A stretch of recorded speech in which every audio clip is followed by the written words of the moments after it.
Hey, salut, salut! Je vous avais prévenu, je regarde beaucoup de séries, alors aujourd'hui on va encore parler d'une série récente que j'ai aimée et dont je viens de terminer la saison 1. Ça vous dit de la magie et un casting anglais? Non, c'est pas Harry Potter, mais Shadow and Bone, sorti le 23 avril dernier sur Netflix.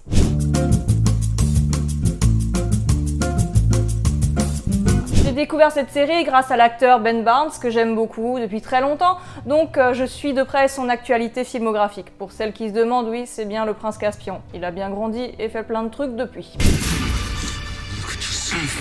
Bref, c'est très utile de suivre un acteur pour découvrir des nouveautés, notamment cette série adaptée des séries de romans Grisha et Six of Crows de l'auteure américaine Leigh Bardugo. Elle nous emmène dans un univers fantastique rempli de termes compliqués comme tous les univers fantastiques où ils inventent des pays et des langues.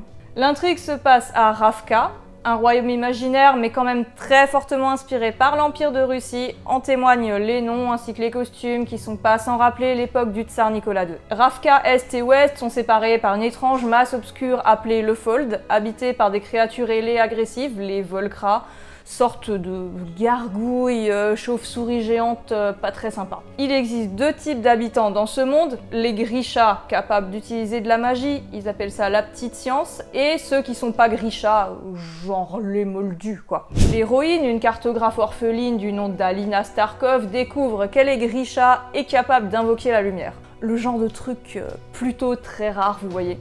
Ce pouvoir étant peut-être la solution pour détruire le Fold et ramener la paix dans le royaume déchiré de Ravka. Elle rejoint l'armée d'élite des Grisha sous les ordres du général Kirigan, invoqueur de l'ombre. D'ailleurs, bonne question, on dit invoqueur ou invocateur? Je m'en sors plus à cause de Final Fantasy. Pour ceux qui l'ont vu en français, s'il y en a, vous me direz. Pendant ce temps-là, une équipe de criminels, la bande des Crows, essaie de l'enlever. Je vais m'arrêter là pour le résumé, pour éviter de vous spoiler, et si vous voulez en savoir plus, je vous invite à regarder la série.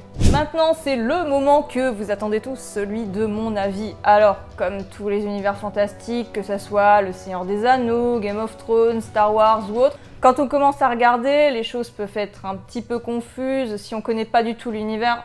Ce qui est mon cas ici. J'ai pas du tout lu les livres, j'en avais même jamais entendu parler, j'ai vraiment découvert ça avec la série. D'ailleurs, pour ceux qui ont lu les livres, j'imagine que, comme toute adaptation, comme Game of Thrones, Outlander, Harry Potter, Le Seigneur des Anneaux, enfin comme d'habitude, il doit manquer la moitié, et certains événements se passent d'une manière totalement différente. C'est une critique qui revient toujours quand il s'agit d'une adaptation. Justement parce que c'est une adaptation. Moi je pense qu'il faut toujours garder à l'esprit que livres et films ou séries sont deux choses différentes. Bref, pour revenir à Shadow and Bone, le temps d'apprivoiser l'univers, on a besoin de plusieurs épisodes afin de tout comprendre, mais c'est normal parce que le Grishaverse est assez riche. Perso, j'aurais apprécié une petite mise en jambe à la façon Galadriel qui présente l'histoire de l'anneau et de la Terre du Milieu, mais bon, c'est sûrement un parti pris, et même si au début c'est pas simple à contextualiser, ça se fait très bien par la suite. En tout cas, la série est très prenante, l'histoire est intéressante et les personnages sont vraiment très charismatiques. Mention spéciale pour le Darkling, tellement classe. Quoi, comment ça mon avis est biaisé? Non mais n'importe quoi. En plus, Darkling, c'est comme Darling, mais en noir. D'ailleurs, petit jeu, selon vous, le Darkling, avec un nom aussi sombre, une tenue aussi noire et un pouvoir d'invocateur de ténèbres, il est gentil ou il est méchant?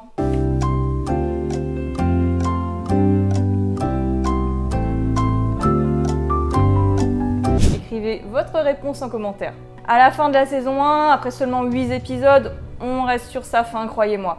D'après ce que j'ai vu, la série est censée avoir 3 saisons, mais rien n'est officiel pour le moment. Avant de terminer, je vais faire une petite parenthèse mode et histoire. En fait, avouez-le, c'est ça le moment que vous attendez tous dans mes vidéos. Parlons des costumes. J'adore. Pour les passionnés de cosplay, c'est du pain béni, et encore plus si vous avez une machine à broder. Hein. Et quand, comme moi, on adore les modes anciennes, on est bien servi aussi. Comme il s'agit d'un univers totalement fictif, on n'a pas vraiment d'indication à quelle époque ça se passe, et du coup on retrouve pas mal d'inspiration historique dans les costumes. Ça va du 18e au 20e siècle, tout en ayant des éléments modernes, fantaisistes dans le style steampunk et des inspirations de différentes cultures. J'aime particulièrement les keftas, les tenues de l'élite des Grisha. D'ailleurs, je me demande s'il n'y a pas une inspiration venant des caftans marocains avec leur broderie. Dans la collection stylée, avec de bonnes inspirations 19e, il y a Jesper, peut-être le membre le plus stylé de la bande à Kaz. D'ailleurs, Kaz, le chef de la bande, a un look qui est pas mal inspiré des années 30-40, le genre un peu gangster, il manque juste la Thompson avec chargeur rond. On retrouve également un côté un peu steampunk dans les technologies qui sont présentes, que ce soit les skiffs, c'est les sortes de bateaux qui servent à traverser le Fold, ou encore le train qu'on peut voir aussi à un moment qui est aussi utilisé pour traverser. J'ai vu plusieurs articles qui conseillaient d'ailleurs la série aux amateurs du mouvement steampunk. En bref, histoire prenante, personnages charismatiques, esthétique à couper le souffle, Shadow and Bone a tout pour plaire. Alors si vous aussi vous avez regardé, donnez-moi votre avis en commentaire et n'oubliez pas de vous abonner à la chaîne. C'est gratuit, ça n'engage à rien, c'est pas grand chose pour vous et ça m'aide beaucoup. L'onglet communauté de YouTube se débloque à 1000 abonnés et j'ai hâte de pouvoir l'utiliser pour faire des sondages, poster plein de trucs sympas, plein de choses cool quoi. A bientôt pour une prochaine vidéo.